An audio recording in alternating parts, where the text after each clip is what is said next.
नमस्कार मित्रों, मैं शशांक। युधिष्ठिर कहने लगे कि हे भगवान, भाद्रपद शुक्ल पक्ष की एकादशी का क्या नाम है, इसकी विधि तथा इसका महत्व कृपया करके कहिए। तब भगवान श्री कृष्ण कहने लगे कि इस पुण्य, स्वर्ग और मोक्ष को देने वाली तथा सब पापों का नाश करने वाली उत्तम वामन एकादशी का महत्व मैं तुमसे कहता हूँ। तुम ध्यान पूर्वक सुनो। यह पद्मा परिवर्तनीय एकादशी भी कहलाती है।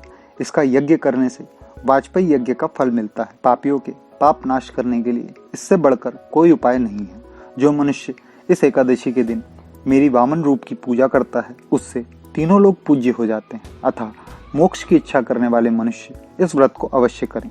जो कमल नयन भगवान का कमल से पूजन करते हैं, वो अवश्य भगवान के समीप जाते हैं। जिसने भाद्रपद शुक्ल पक्ष एकादशी का व्रत व पूजन किया, उसने ब्रह्मा विष्णु सहित तीनों लोकों का पूजन किया। अर्थात इस एकादशी का व्रत अवश्य करना चाहिए। इस दिन भगवान करवट लेते हैं, इसलिए इसको परिवर्तनीय एकादशी भी कहते हैं। भगवान के वचन सुनकर युधिष्ठिर बोले कि हे भगवान, मुझे अति संदेह हो रहा है कि आप किस प्रकार सोते और करवट लेते हैं तथा किस तरह राजा बलि को बांधा और वामन रूप रखकर क्या क्या लीलाएं की, चतुर्मास के व्रत की क्या विधि है तथा आपके सहन करने पर मनुष्य का क्या कर्तव्य है, सो आप मुझसे विस्तार से बताइए। श्री कृष्ण कहने लगे कि हे राजन, अब आप सब पापों को नष्ट करने वाली कथा का श्रवण करें।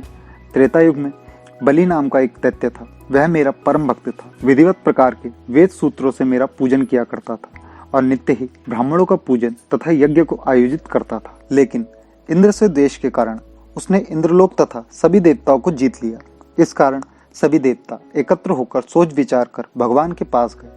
बृहस्पति सहित इंद्रादि देवता प्रभु के निकट जाकर और नतमस्तक होकर वेद मंत्रों द्वारा भगवान का पूजन और स्तुति करने लगे। अतः मैंने वामन रूप धारण करके 5वां अवतार लिया और फिर अत्यंत तेजस्वी रूप से राजा बलि को जीत लिया। इतनी वार्ता सुनकर राजा युधिष्ठिर बोले कि हे जनार्दन, आपने वामन रूप धारण करके उस महाबली दैत्य को किस प्रकार जीता।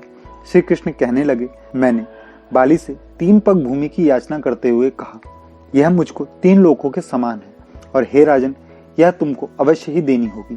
राजा बलि ने इसे तुच्छ याचना समझकर 3 पग भूमि का संकल्प मुझको दे दिया और मैंने अपने त्रिविक्रम रूप को बढ़ाकर यहाँ तक कि भूलोक में पद, भूलोक में जांग, स्वर्गलोक में कमर, महालोक में पेट, जनलोक में हृदय, यमलोक में कंठ की स्थापना कर सत्यलोक में मुख, उसके ऊपर मस्तक स्थापित किया।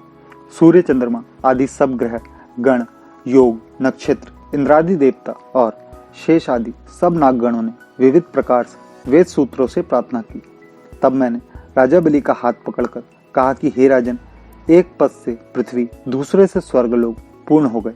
अब तीसरा पग कहाँ रखूं? तब राजा बलि ने अपना सिर झुका लिया और मैंने अपना पैर उसके मस्तक पर रख दिया, जिससे मेरा वह भक्त पाताल को चला गया। फिर उसकी विनती और नम्रता को देखकर मैंने कहा कि हे बलि, मैं सदैव तुम्हारे निकट ही रहूंगा। विरोचन पुत्र बलि से कहने पर भाद्रपद शुक्ल पक्ष एकादशी के दिन बलि के आश्रम पर मेरी मूर्ति स्थापित हुई। इसी प्रकार दूसरी क्षीरसागर में शेषनाग के पृष्ठ पर हुई।